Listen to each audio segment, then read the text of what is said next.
interior of the curve, right? So these are the regions of the curve of the plane when you remove the curve C from the plane, right? When you remove the curve, the plane will split into two parts, and those are called the interior and the exterior, right? But we will also need sometimes to refer to the closure. So what is a closure? The closure of an open set 1 comma 2, for example, is the closed set 1 comma 2. Okay, so in the same sense, when I use a capital I am referring to the closure of the interior, and when I use a capital E, I am referring to the closure of the exterior. Okay, in particular, can someone tell me what is this? Can someone tell me what is this?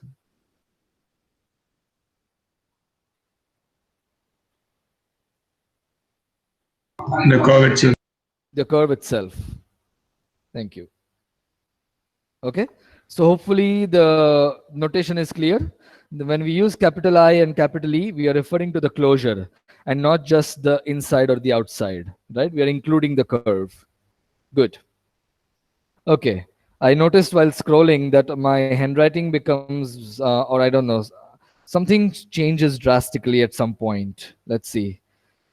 Suddenly I start magnifying the screen a lot. See? No, maybe it's, yeah. Okay. All right. So, well, um,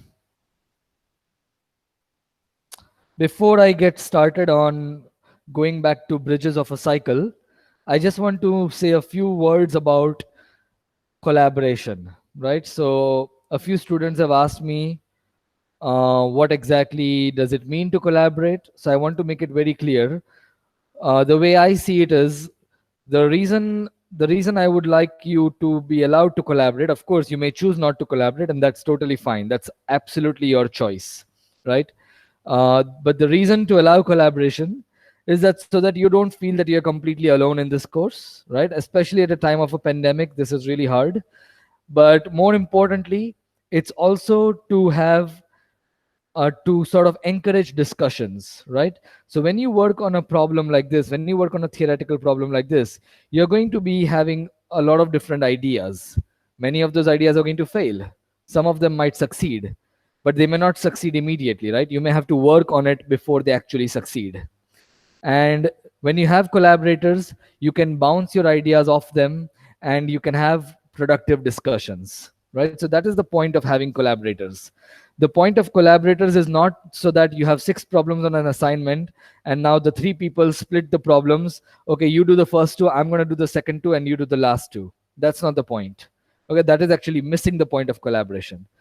What it means is that each of you works on all of the 6 problems individually, and when you get stuck on a certain problem, you have discussions and you try to bounce off ideas of each other and see if you can make some of those ideas work, right? The other ideas will be thrown out of the window, they will not work, or you may not be able to make them work.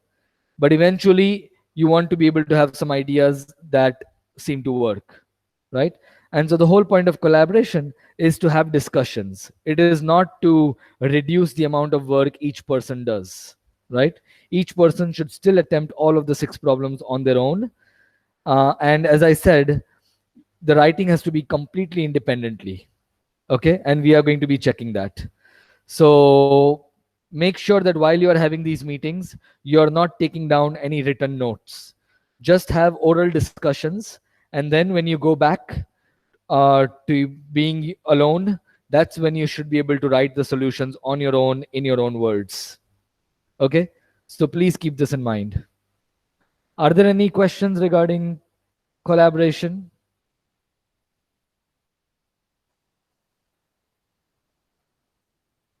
Nope. Okay. No, Yeah. Sorry, someone is saying. no, I just said no. Okay. Okay. Thanks. I think there was some background noise. Okay. Um. All right. So let's get started. We were discussing bridges of a cycle yesterday. So let's go back to this drawing. And I want to remind you of the intuitive explanation of what bridges of a cycle are, right? So you have this Peterson graph, for example, and you should think of the graph as a sort of a model, like a necklace made from beads and strings, right? So the beads are the vertices and the strings are the edges, okay? And you have a particular cycle in this graph, in this model. And what you want to do is you want to cut off this cycle from the rest of the graph using a scissor, right? So what you do is you use the scissor at all of these points that we have marked by a cross, right?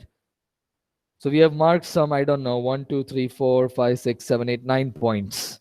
Yeah, which makes sense because the Peterson graph has 9 vertices, and at each vertex in this particular example, we have made one scissor cut. But that doesn't have to be the case, right? Okay. So, okay, so this is what, so each piece that falls apart. So when you do this scissor cutting process, every piece that falls apart is going to be one bridge of the cycle. So I deliberately use different colors. So the 4 bridges are colored in red, blue, green, and orange, right? So these are going to be called the bridges of a cycle. So that is the intuitive explanation of what bridges are. Okay. But now I want to give you a more formal definition. So there are 2 types of bridges. One type of bridge is an edge joining the 2 vertices on a cycle, any 2 vertices on a cycle. In this case, the green, the orange, and the blue, these are all type 1 of a bridge. Okay. Actually, I call them type 2 in the note, so maybe I'll call them type 2. Okay. So G is a connected graph and C is a cycle. Okay. Then what we are going to do is we are going to think of each bridge as a set of edges. Okay. Each bridge we will think of it as a set of edges, but you can also think of it as a subgraph of the given graph. Okay. So we may partition the edges of the graph. Uh-oh, what happened? Okay. We may partition the edges of the graph which are not in the cycle as follows. Right? When I use the word partition, the parts have to be disjoint. That is a property of partition. Okay. So the first, okay, the second type is each edge E with both ends in the vertices of C is one part of the partition, right? So every edge becomes a singleton part.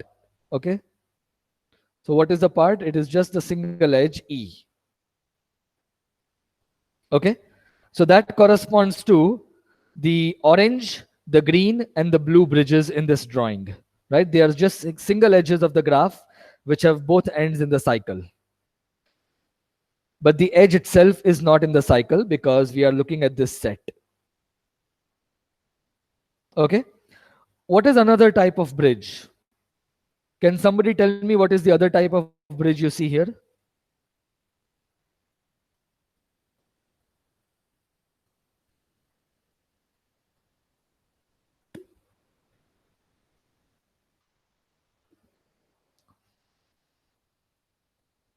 There is another type of bridge in this drawing.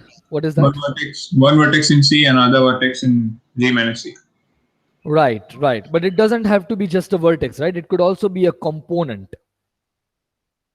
Right. So in this particular example, you're right, it is a single vertex. But in general, what could happen is it could be a component after you delete the vertices of the cycle and you take all the edges joining that component to the cycle. So in this case, you would take the red vertex, which is your component, and you would take the 3 edges joining the red vertex to the cycle. Okay. So,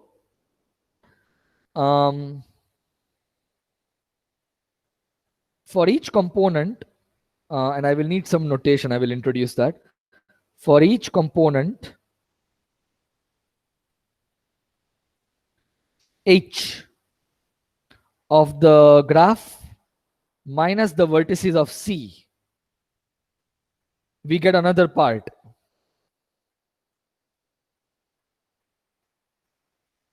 This part is going to have the edges of H. Maybe I should draw another example to make it more interesting. I'm going to draw one more example to make it interesting. We take the edges of H and we take all the edges that join H to C. So this is going to be the notation. I will explain this notation in a few seconds, okay? But, okay, so maybe I should explain this notation.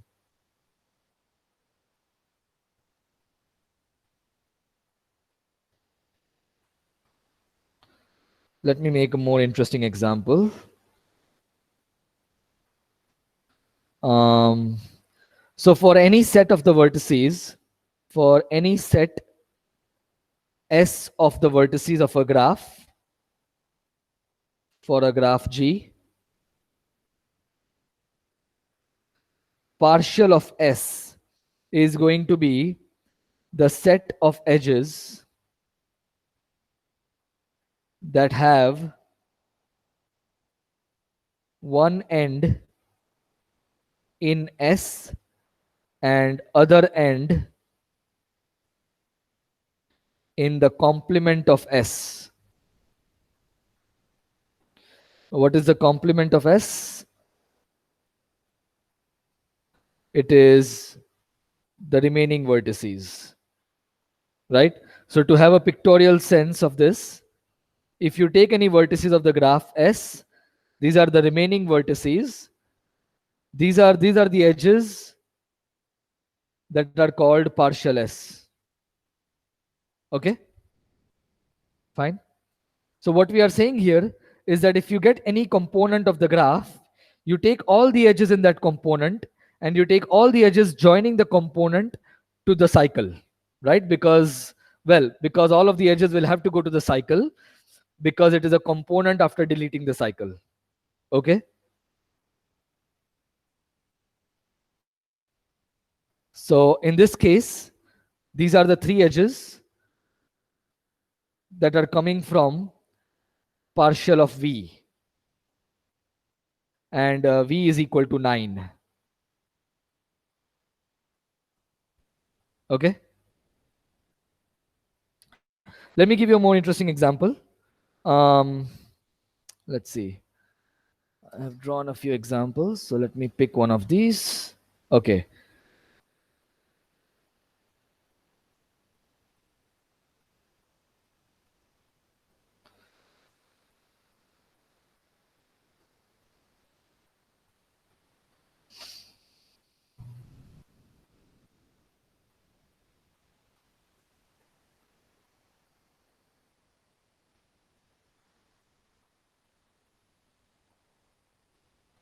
Okay. I'm going to call out someone. Muathasim, can you hear me? Yes, sir. Okay. Can you tell me what are the bridges of this cycle in this graph? The outer cycle, right? Yes, the cycle 0, 1, 2, 3, 4, 5. This the inside. I mean, there's no name for that thing, right? Sorry, I can't hear you very clearly. The inside? There are two. There are two what- bridges. Okay. There's the one is the 0, 3 Okay. edge. Just a single edge, 0, 3. Yeah. Okay. Maybe someone else can tell me the next bridge. Let's see.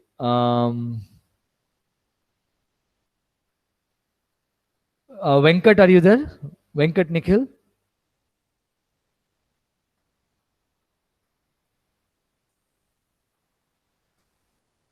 Harshit, are you there?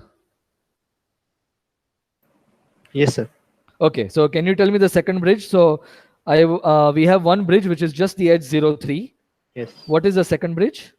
So the two vertices inside the cycle Okay. and the four edges starting from 1, 2, 4, and 5. Okay. So you want me to take all the 5 edges, is that correct? Yes. Okay. Right. This is the next bridge. Okay. So the second bridge is maybe I'll call these something. Right. So we are thinking of it as set of edges 1 6 5 6 2 7 4 7 and 6 7. Right. So if H is your component, 6 7 is your component,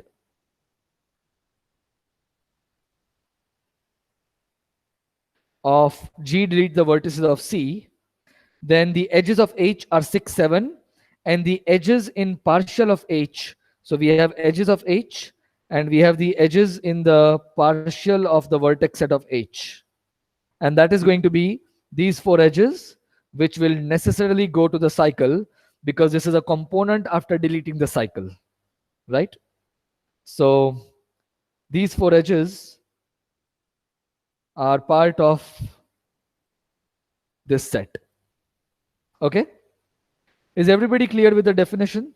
There are 2 types of bridges for any cycle. These bridges, the second type, I will often call them chord of C, right? And the first type of bridge is more interesting, let's say. Okay? Anyways, generally we will not distinguish between these 2 types of bridges too much, right? So hopefully it is clear that these are the 2 types of bridges. But the way to unify them is by thinking of the scissor model that I gave you before. Okay?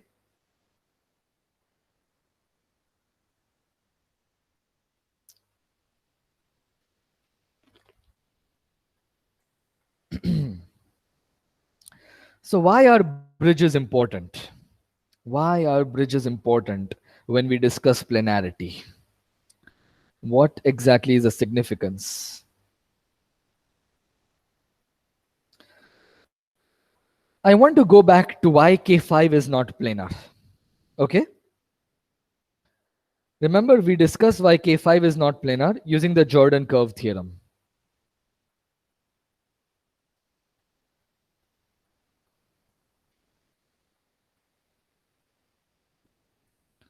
Okay? And the way we did it is we said, okay, take a triangle, V1, V2, V3. And now, what is the rest of the graph? Well, there is a bridge here. Well, I'm going to look at K5 minus 1 edge. Okay? Because this is planar. And then the problem is when you add that last edge, the graph is not planar anymore. So let's look at K5 minus 1 edge. And the edge I'm removing is V4, V5. Okay? So now if you look at this graph, then you have 2 bridges. One is V4. Okay? You put V4 inside, V4 and the 3 edges joining V4 to V1, V2, V3. And now there is another bridge, V5, joining to the 3 vertices. Right?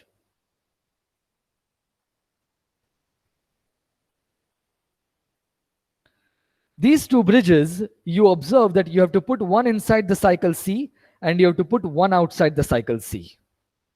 In other words, these bridges are somehow not able to avoid each other.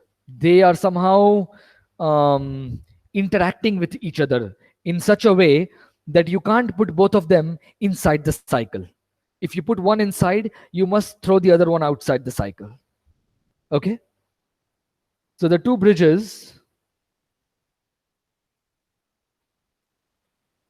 are interacting in such a way that both cannot be drawn, or if you like, embedded inside the cycle. Of course, the inside is the same as the outside, so you can also write outside. Okay?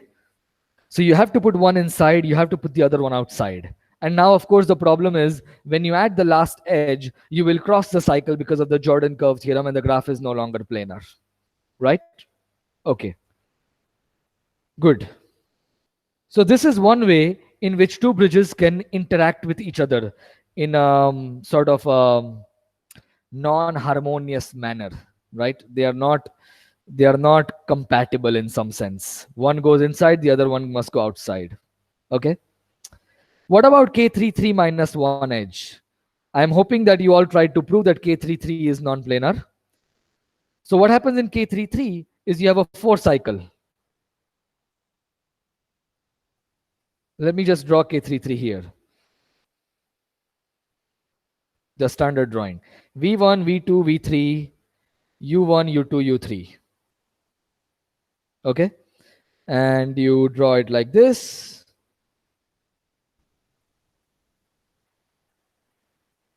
Okay. So what we are going to do in K33 is we are going to take a 4 cycle. V1, U1, V2, U2. Okay. Now V3 joins to U1 and U2. Uh-oh, what happened? Something's going on. Okay. My OneNote is hanging up sometimes, sorry. Okay, so we are taking a 4 cycle, V1, U1, V2, U2. Now we have, and the edge we are going to remove the edge V3, U3. Okay. Now what happens is, you want to put the vertex V3, so that is one bridge, V3 with the two edges joining to U1 and U2. And the second bridge is U3 joining with V1 and V2. Observe that if you had put U3 in this region or in this region, you would not be able to connect with one of V1 and V2. Okay? So you must put that bridge outside. So you get a planar drawing of K33 minus 1 edge. And now if you add the last edge, you will contradict, well, because of Jordan curve theorem, you will cross the cycle, the curve C, and the graph is non-planar. Right? So again in this case, the two bridges are interacting in such a way that they both cannot be drawn inside the cycle or outside the cycle. Okay? Is everybody with me? Are there any questions?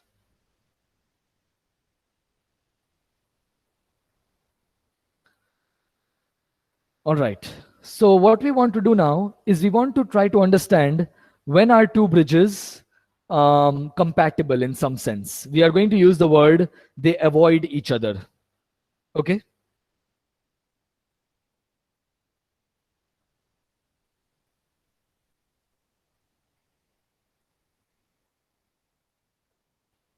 So we are going to need some more definitions. Okay?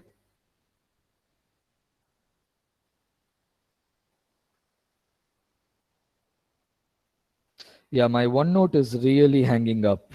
I don't know what to do. Okay, fine, that's better. Let me see if I can close some applications.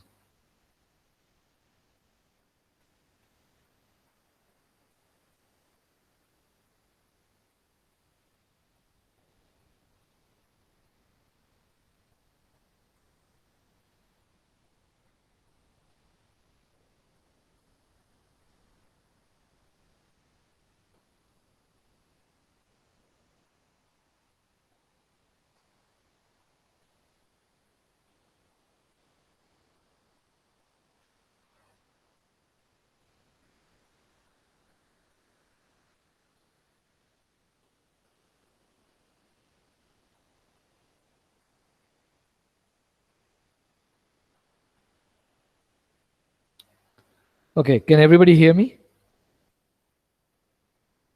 Yes. Thanks. Sorry about that. Yeah, now hopefully it will be better. I've closed some applications. Okay. Okay, so we need some more definitions. For each bridge, notice that there are some vertices which are on the cycle, right? For example, for the red colored bridge, there are 3 vertices that are on the cycle. Okay?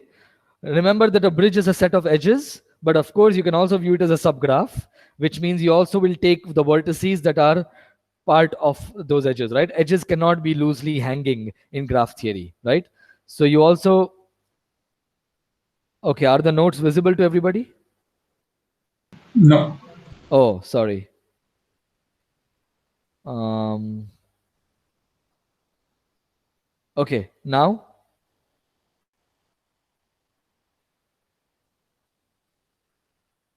Yes. Okay, Yes. okay, thanks. All right, so if you look at this red colored bridge, there are three vertices of the bridge which are on the cycle. The vertex 3, vertex 6, and vertex 0, right? Because a bridge has edges, but it also has all the vertices that are part of those edges, right? You can't just have loose hanging edges. So these vertices are going to be called the vertices of attachment of the bridge. Okay? So let's just make this drawing again, or actually let me use this drawing. So here we have two bridges in this example, B1 and B2. Okay? What are the vertices of attachment of B1?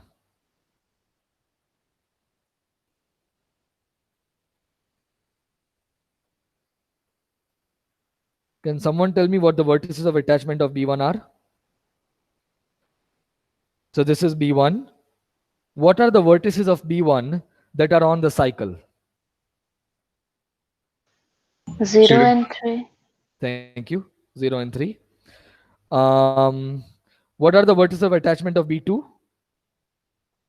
1, 2, 5, 4. Thank you.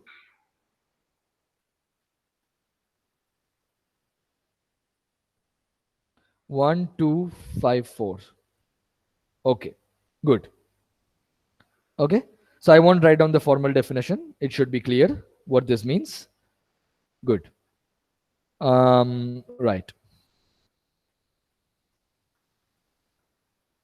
So what's going on in this example, in the K33 example? You see, in K33, we have two bridges again. We have B1, the inside bridge, which also has these vertices of attachment. And we have B2, the outside bridge.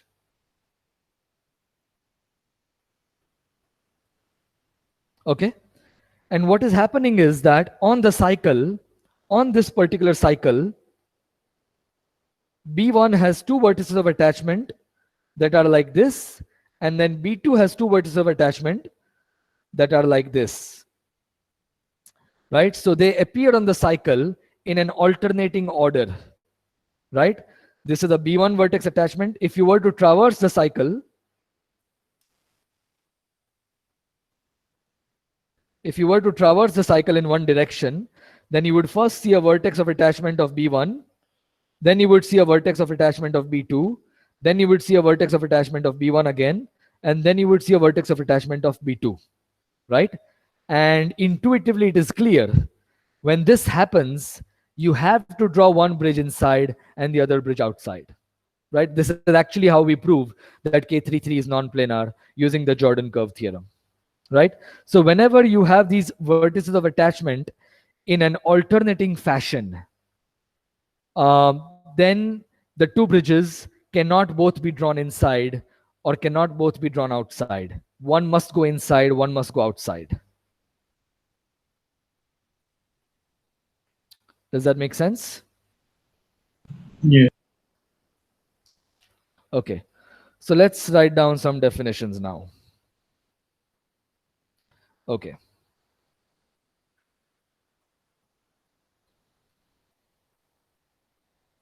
Well, let me just write down some definitions for the sake of completeness. For a bridge B, right? So when I say bridge B, I'm referring to a cycle C and I'm referring to a graph G. Okay, but I won't keep saying this every time. Of a cycle C of a graph G. For a bridge B, the members of VB intersect VC are the vertices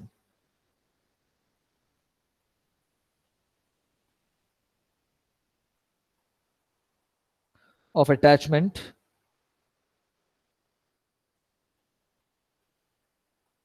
of that bridge. Okay. So that's basically just what we discussed. Good. And two bridges. So the thing we discussed about K33 is here. Two bridges are skew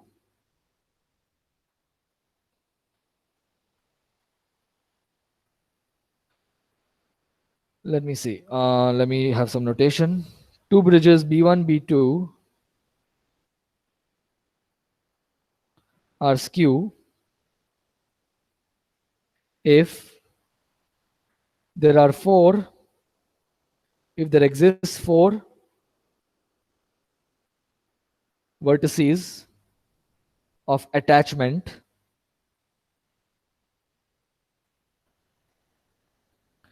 U1, V1 of B1. So these are vertices of attachment of B1 and U2, V2 of B2, which appear in the cyclic order. So you first see a vertex of attachment of B1. So let's say U1.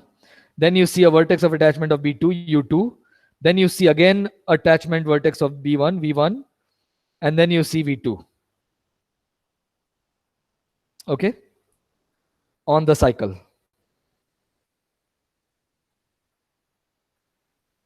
Right? So that is the example. That is the case here. Maybe my labeling is not according to what I wrote, but that doesn't matter. Yeah, according to my labeling, this should have been V1. It doesn't matter. The definition makes sense, right? Is this definition clear? When you go around the cycle, you will see U1, then you will see U2, then you will see V1, and then you will see V2, right? And these two are vertices of attachment of one bridge, and these two are vertices of attachment of another bridge. And this explains why the two bridges cannot be drawn both inside or both outside. Okay, good. But you see, this is not the case in K5. If you look at K5 minus one edge, then this is not what is going on. Are these skew bridges? Can someone tell me? B1 and B2 in the case of K5, are these skew bridges?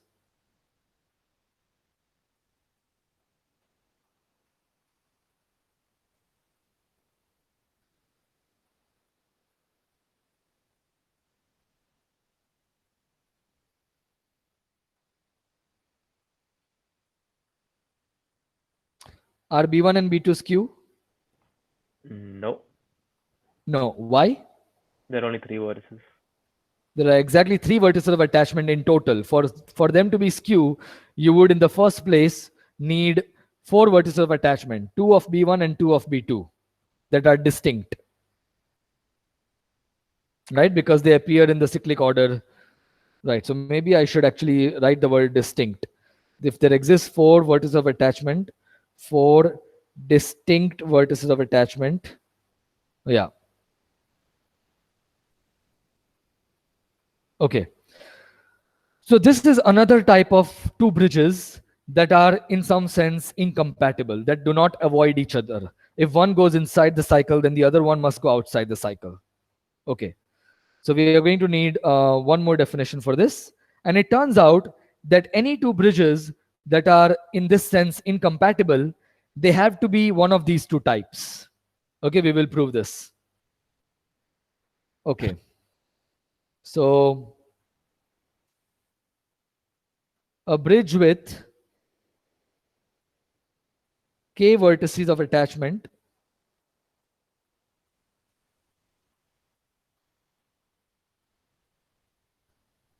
is a k bridge and two bridges are equivalent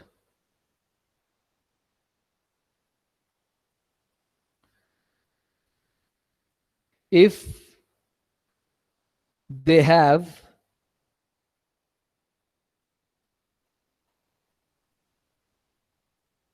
exactly the same set of vertices of attachment.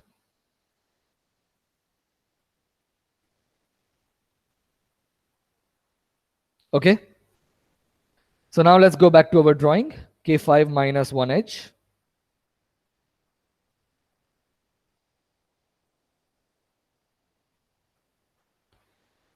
Okay. Are these two bridges equivalent, B1 and B2?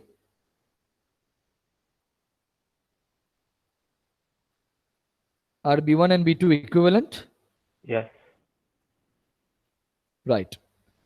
They are equivalent because they have the same vertices of attachment. B1's vertices of attachment are V1, V2, V3, and those are exactly the same for B2. Right? Good. Okay. And in fact, they are equivalent three bridges. In fact, B1 and B2 in this particular example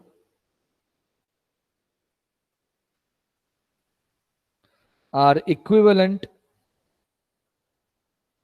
three bridges because they both have three vertices of attachment, right? So K bridge means K vertices of attachment. So in this case, they are both equivalent three bridges. Okay? Good.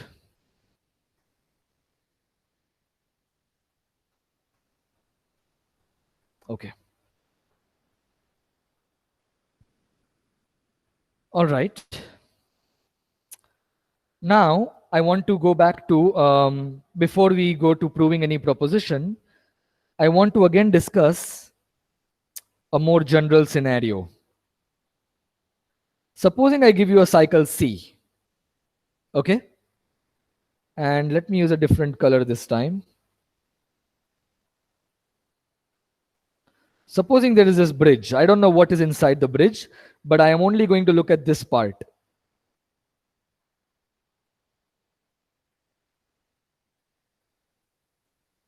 Okay? Okay, so the cycle is C. And this is my red colored bridge B.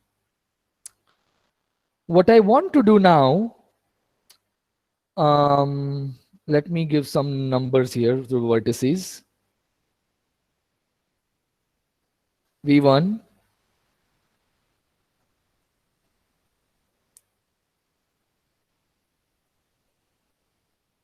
V2, V3, V4. Okay? I want to know how can I draw another bridge? Supposing my graph has another bridge, B prime. Okay? So let's say, supposing there is another bridge.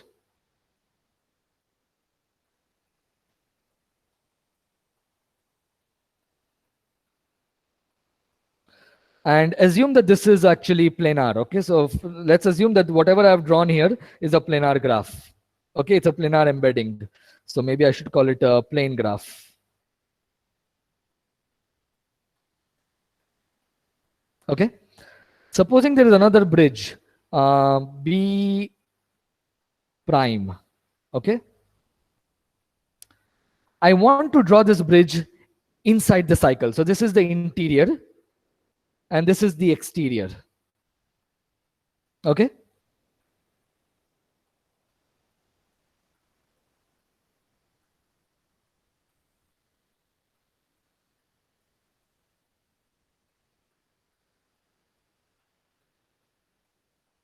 Then where should the vertices of attachment be? Where should all vertices of attachment of B prime be located? It's a vague question, a slightly vague, let's say. So can anybody look at this drawing and tell me, if I want to draw a second bridge, okay, and you can assume that the bridge itself is planar, right? We want to get a planar drawing. So you can assume that B prime itself is a planar graph. Okay? Where exactly should the vertices of attachment be so that I can successfully draw it inside the cycle? I don't want to draw it outside. In one of the four brackets, V1, V2, or V2, V3, V3, V4, or V4, V1. Okay, good. Can you, in one of the four, what was the word? We have those four sections, right? Sections, yes, the four sections. So either all the four vertices of attachment are going to be, all the vertices of attachment of B prime have to be here, or they all have to be on the other section, and so on and so forth. Is that what you're saying? Yes. Exactly. Okay. So either they all have to be on this part, or they all have to be here, or they all must be here, or they all must be here. Right? If one is going to be here and another is going to be here, that's going to be a problem. Right?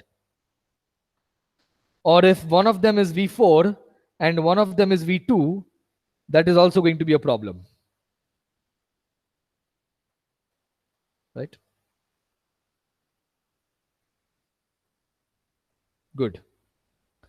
So that brings us to a few more definitions. The vertices of attachment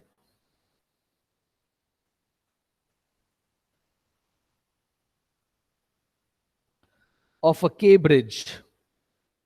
So if you have a bridge with K vertices of attachment, what they do is they effect a partition.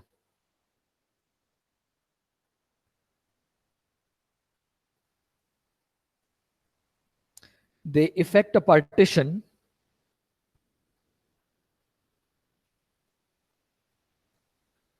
of the cycle C into K edge disjoint paths.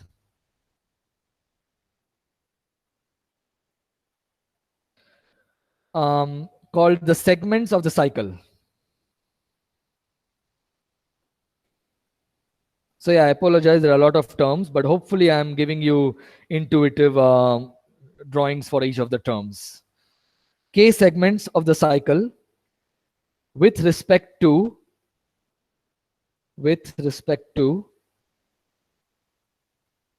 the bridge B.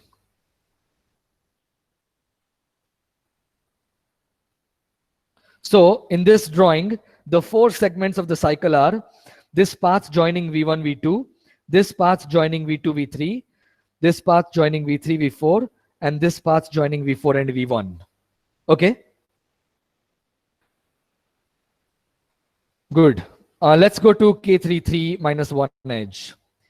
Can someone tell me what are the segments of this cycle with respect to B1? How many segments are there? 2. U1, U2, and U1, V2, U2. Right.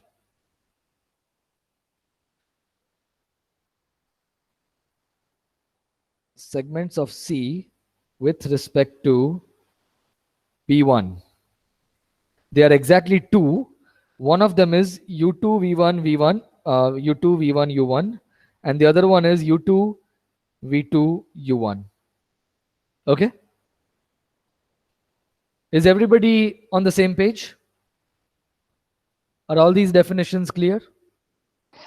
Again, can you define it? Okay. So whenever you have a bridge and a cycle, right? The bridge is with respect to that cycle.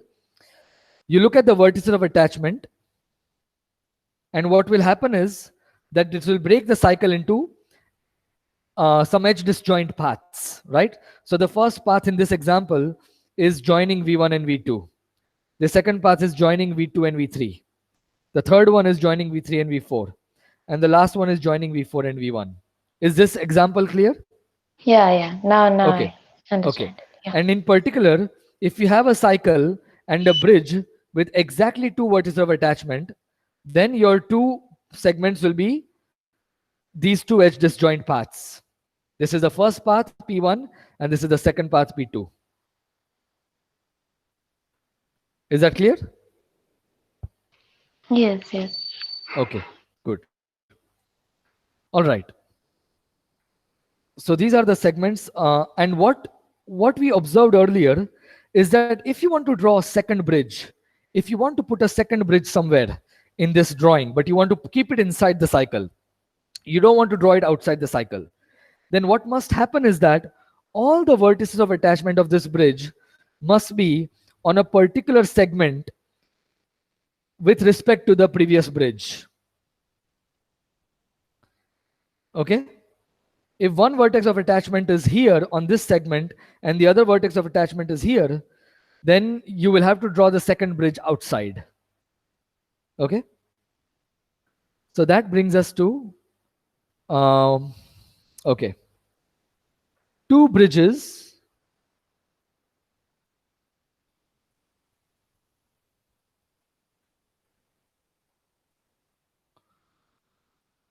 avoid,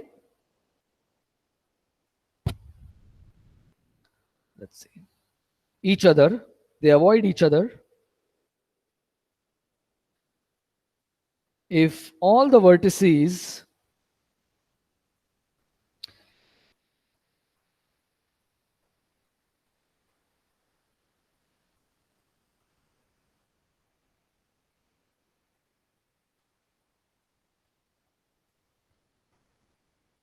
of attachment of one bridge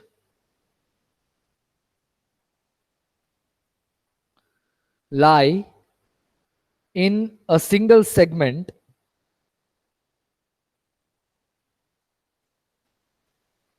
with respect to the other bridge.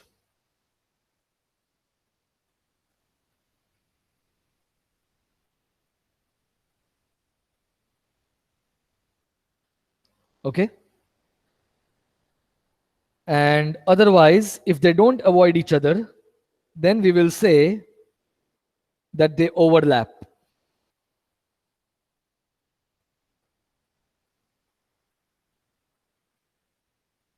Okay? So if you go back to our examples, in the case of K33 minus 1 edge, the two bridges B1 and B2 overlap because you cannot find any segment with respect to B1 on the cycle C that contains all the vertices of attachment of B2. Right? You look at the two segments. This is the first segment. And this does not contain all the vertices of attachment of B2. It only contains V2. It does not contain V1. And in the same sense, this segment also does not contain all the vertices of attachment of B2. Okay? Is that clear?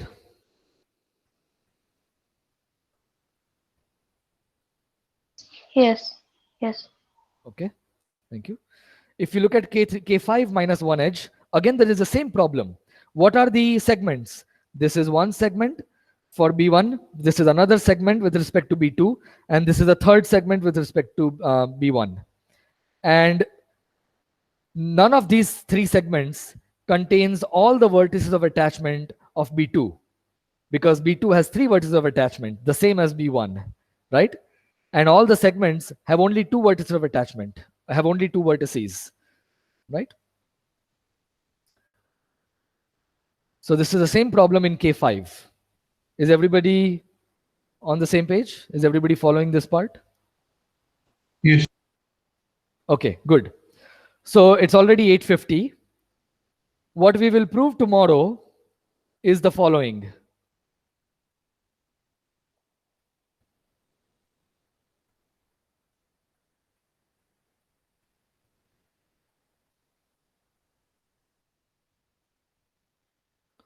Tomorrow we'll prove the following proposition. Overlapping bridges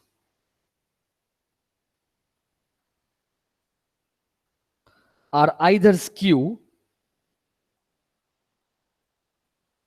like in K33 minus one edge, or otherwise equivalent three bridges, like in K5 minus one edge. Okay?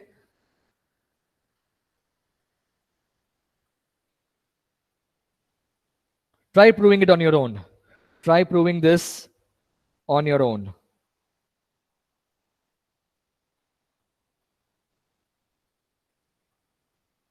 Okay? Good. So that is all for today. And we will continue from here tomorrow. We will definitely finish the planarity algorithm tomorrow. There is some chance that I go overtime tomorrow.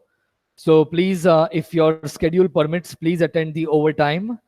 But I'll definitely finish this. So in the worst case, I might go 20 minutes overtime because you need this for the assignment one. And if you are unable to attend it, then please view it on YouTube after the lecture. Okay? But I'm here for another 10-15 minutes, so please stay back and ask any questions you may have. Yeah, the lecture is officially over.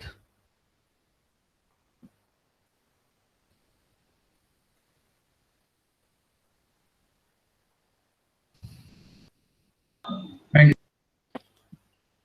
You're welcome. Thank you. You're welcome. No questions today? Is everything crystal clear?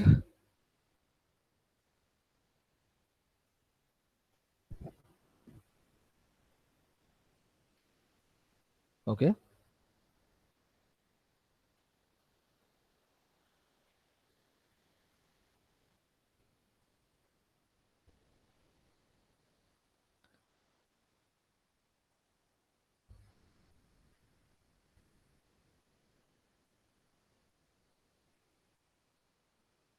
Okay. Ritvik, do you have any questions?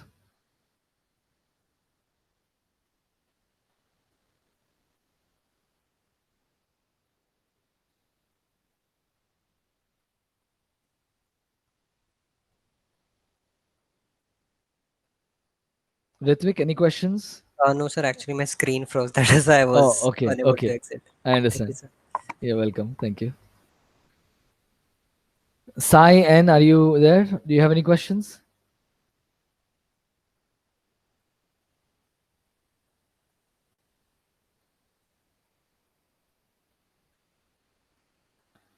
Okay, so then I'm going to start exiting people and I'll stop the recording.